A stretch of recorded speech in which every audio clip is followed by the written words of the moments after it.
The IRS didn't care that she tracked 944 hours. They cared about who actually did the work. And when they looked line by line, the entire claim fell apart. This is based on a real tax court case decided in December 2025. The taxpayer was a licensed attorney with an LLM in taxation, someone who should have known exactly what the IRS looks for. But documentation beats credentials. Wait, an attorney with a tax degree still got audited? And lost, completely. Sarah, not a real name, was a licensed attorney running a law firm with her husband in Nevada. In 2006, the firm reported over $1 million of active income. She also owned 2 rental properties, a long-term rental in Rhode Island, acquired while her daughter was in school there, a short-term vacation rental in Reno, Nevada, located next to her primary residence, for 3 consecutive years, 2005. 2006 and 2007, Sarah claimed she qualified as a real estate professional under IRC Section 469, C7. That classification allowed her to deduct rental losses against her law firm income instead of treating them as passive. So rental losses were wiping out active business income? Exactly. In 2006 alone, the rental losses totaled $121,110. Across multiple years, Sarah used over $255,000 of rental losses to offset active income. And that's what caught the IRS's attention? Yes, and that's what triggered the audit. The IRS audited multiple years. After appeals and procedural delays, the dispute ultimately reached tax court in 2025. The court focused on one central question: did Sarah actually qualify as a real estate professional under the law? Educational only, not tax or legal advice.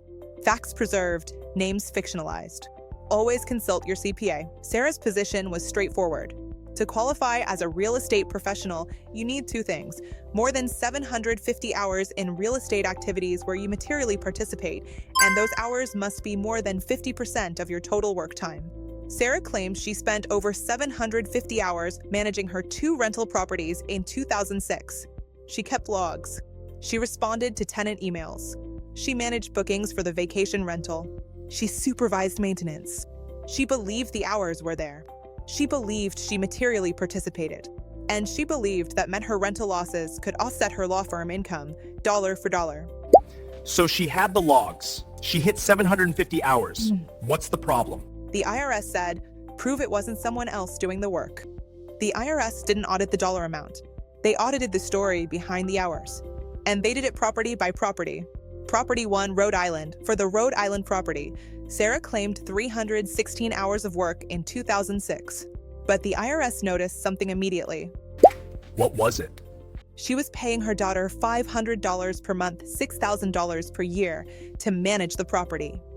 So someone else was managing it? That's exactly what the IRS asked. When the IRS requested proof of Sarah's 316 hours, she produced estimates, not real-time logs. No calendars, no appointment books, no contemporaneous records. The court gave little weight to reconstructed charts. But this property wasn't where the case collapsed.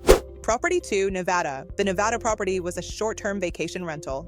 It was rented 23 times for 93 total days in 2006. Sarah claimed she personally worked 944.5 hours on this one property. Okay, that's more than a full-time job. And the IRS tested every category of time. Task 1 emails, first emails. Sarah claimed 7.4 hours total. The IRS reviewed the booking records and accepted it. So far, so good. Next, cleaning. Sarah claimed 168 hours of cleaning time. But on Schedule E, she deducted nearly $10,000 in professional cleaning expenses. She also charged guests a separate cleaning fee. Hey? Wait, she paid cleaners and claimed she cleaned it herself? That's exactly what the IRS flagged. If you pay someone to do the work, you don't get to double count the hours. The court said the numbers didn't add up. All 168 cleaning hours were disallowed. So that's not an adjustment.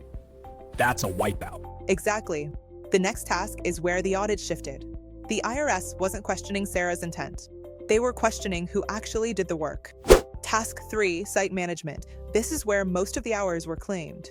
Sarah's log showed 8 hours per rental day for site management. The property was rented 93 days. That's 744.5 hours. So what was she doing for 8 hours a day? She described it as being on call, available for guests, Wi-Fi issues, supplies, repairs. So being available counts as working? And that's where the IRS drew the line. Availability is not material participation. Only verifiable tasks actually performed count. Sarah couldn't document what she actually did during those hours. No task logs, no repair records, no time tied to specific services. The court called it a post-event estimate, and estimates don't satisfy IRS substantiation rules. All 744 hours were disallowed. So out of 944.5 hours claimed. The IRS accepted 7.4? Exactly. The IRS's conclusion was straightforward. Sarah did not materially participate in either rental property. She did not meet the 750-hour requirement, and she did not satisfy the more than 50% test. Because she failed the participation tests, she did not qualify as a real estate professional for 2006 or for 2005 and 2007. That meant her rental losses were passive losses under the law. Here's the result. All rental losses, $121,110 for 2006 and over $255,000 across multiple years, were reclassified as passive. Those losses could not offset her active law firm income.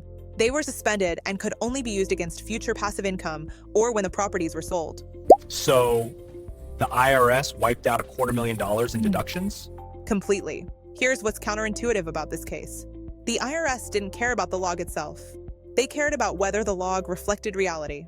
Sarah tracked 944 hours, but she paid cleaners $10,000. She paid her daughter $6,000. She charged guests cleaning fees.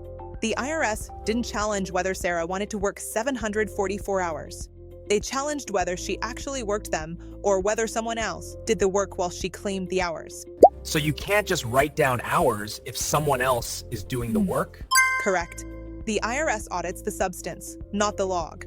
If you're claiming real estate professional status, here's what the IRS actually checks. Who actually controlled the property? Who did you pay to do the work? Were your hours tracked in real time? Can you prove tasks performed, not just availability? If you can't clearly answer yes to every one of these, the IRS doesn't adjust the deduction. So they don't reduce it?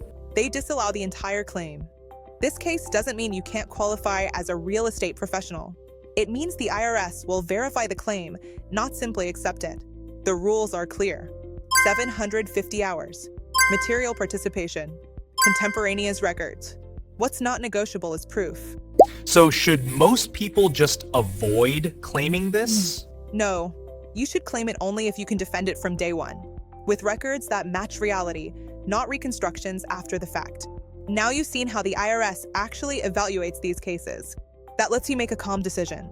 Claim the deduction you can defend, or treat the losses as passive and sleep at night. Here are the 3 things the IRS looks for in every real estate professional audit.